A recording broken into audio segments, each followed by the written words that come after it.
ప్రపంచ దేశాలలో విశ్వగురువుగా విరాజిల్లుతుందంటే భారత యొక్క సంస్కృతి, భారతీయుల యొక్క ఆర్మీ ఫోర్స్, భారతీయుల యొక్క సనాతన ధర్మము మనల్ని అందరినీ కలిపి నిలిపి ఉంచి ఈరోజు ఈ స్థితిలో ఉంటున్నాయి. మనం చాలా శక్తివంతమైనటువంటి దేశం మనది. మా దగ్గర శక్తి లేదా అంటే పసి వయస్సున్న కొత్తమ్మ సింగము కోరలను లెక్కించే భరతుడు, పగతులను చెండాడే పద్మ వ్యూహమున బాలాభిమన్యుడు. అమ్మ కడుపులో ఉన్నప్పుడే పద్మ వ్యూహంలోకి వెళ్ళేటువంటి మార్గాన్ని కలుపుని యుద్ధరంగంలో పద్మ వ్యూహంలో చిచ్చర పిడుగులా విజృంభించి శత్రు తలకాయలతో కష్టకాయలాడినటువంటి అభిమన్యుని కన్నా జాతి నా భారత జాతి. మరి సంపద లేదా అంటే భక్తుల కాలంలో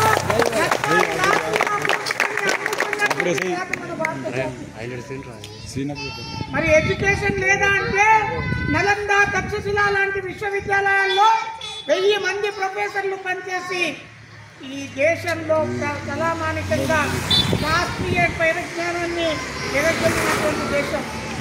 నాలెడ్జ్ ఉంది, శక్తి ఉంది, సంపద ఉంది. కానీ మన దేశాన్ని అనేక విధంగా దోచుకున్నారు, తీసుకున్నారు. మనల్ని కేవలం చింతపండు వ్యాపారం చేసుకోవడానికి వచ్చినటువంటి ఆంగ్లేయులు 200 సంవత్సరాలు ఏకదాటిగా పరిపాలించారు. కారణం ఏంటంటే మనలోని అనైక్యత, సంస్కార విహీనత, ఆసరాగ అధికారం అందుకొనిరా బ్రిటిషు విషపు తంత్రాయం మంత్రం. వందే మాతరం, వందే మాతరం, వందే మాతరం, వందే మాతరం. మనలో ఉన్న అనైక్యతను ఆసరాగా చేసుకొని పరిపాలిస్తున్నటువంటి వాళ్ళ వీరికి ఆడదంటే అబల కాదు సబల అంటూ సమరానికి సైరనూరి ఈదిన బెప్పులి వలె మైదానం లోపల దూకి శత్రువుల తలకాయలతో కష్టకాయలాడినటువంటి ఝాన్సీ లక్ష్మీబాయిని ఒక్కరు కాదు, ఇద్దరు కాదు, వేల కాదు, లక్షలాది మంది యువ కిషోరాలు ఒక సర్దార్ భగత్ సింగ్, నేతాజీ సుభాష్ చంద్రబోస్, మంగల్ పాండే, చాపేకర్ సోదరు లాంటి అనేక వేల వీరుల ప్రాణ త్యాగం ఫలితంగా 1947 ఆగస్టులో 15వ తేదీ మనం స్వాతంత్రం వచ్చింది. స్వాతంత్రం అంటే ఊరికే అప్లికేషన్ పెట్టి అడుక్కుంటే రాలే. సర్దార్ భగత్ సింగ్ లాంటి వాళ్ళు బ్రిటిష్ వాళ్ళ యొక్క అసెంబ్లీ పైన బాంబులేసి గడగడలాడిస్తే చంద్రశేఖర్ ఆజాద్ తాను మన వాళ్ళే పట్టిస్తే ఢిల్లీలో అక్కడ వాళ్ళ చేతిలో చనిపోవడానికి ఇష్టం లేక తన పిస్తోల్తో తాను కాల్చుకొని చచ్చిపోయి భారతదేశానికి స్వాతంత్రం గుర్తుల్లో కాదు, నా యొక్క పిస్తోల్తో నేను చనిపోవాలనుకున్నాడు.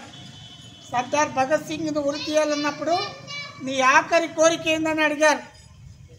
దయచేసి నన్ను ఉరి తీయకుండా పిస్తోల్తో కాల్చి చంపమని అడిగాడు. అరే బాబు, నిన్ను ఉరి తీస్తే 1 నిమిషంలో ఫిడెల్ లాగేస్తే ఫ్రాక్షన్ ఆఫ్ ది సెకండ్లో ప్రాణాలు పోతాయి. కానీ బుల్లెట్లో కాల్చిన గట్టిగా పట్టుకుంటావంటే నేను నా అమ్మ ఒడిలో కిలకిలా కొట్టుకుంటూ నా యొక్క భారత మాతకు జై జై అంటూ నేను ఇవాళ చచ్చినా రేపు పుట్టినా మళ్ళీ ఈ బ్రిటిష్ వాళ్ళ అంతం కోసం పోరాడుతానని గర్జన చేసిన భగత్ సింగ్ను కన్నా జాతి మన భారత జాతి. ఇలాంటి వేల వీరుల ప్రాణ త్యాగం ఫలితంగా స్వాతంత్రం వచ్చింది. వచ్చిన స్వాతంత్రాన్ని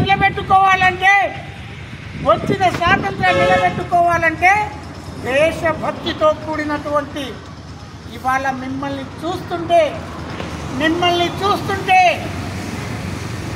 ఆపరేషన్ సింధూర్ కులమడిగి, మతమడిగి, పేరడిగి ప్రాణం తీసుకున్నటువంటి నరహంత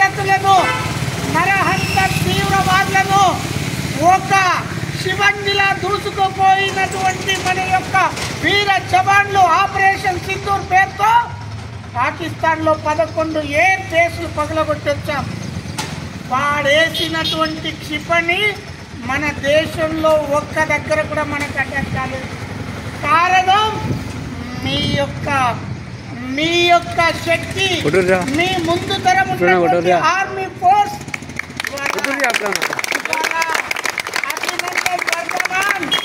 అభినందన్ వర్ధమాన్.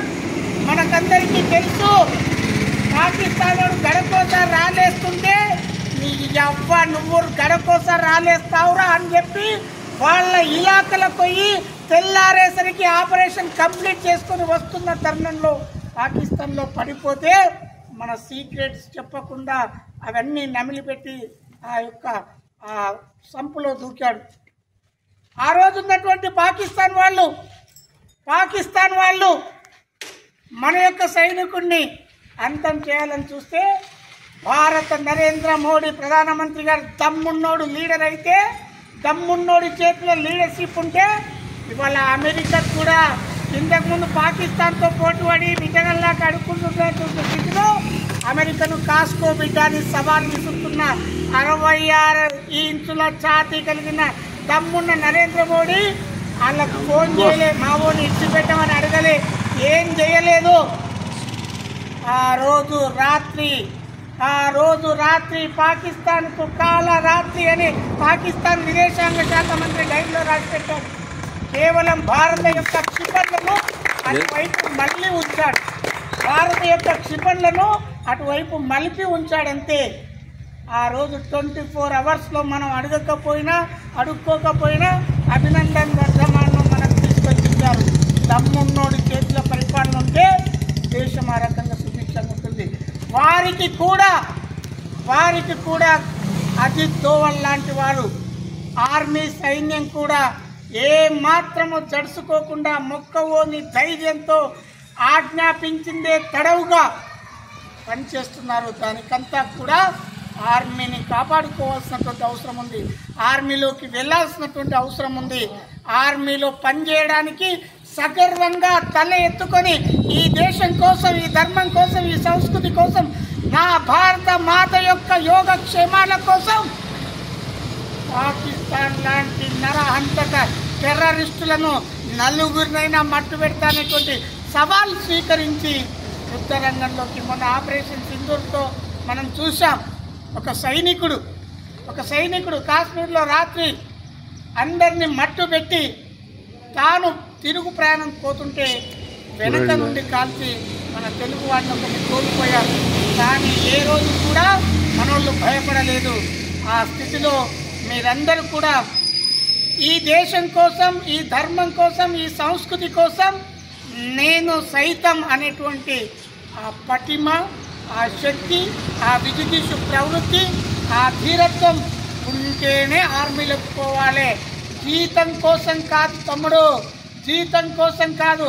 డబ్బే కావాలనుకుంటే రాఘవేంద్ర సూపర్ మార్కెట్ దగ్గర ఒక మిర్చి బండి అయినా రోజు 5,000 సంపాదిస్తున్నారు.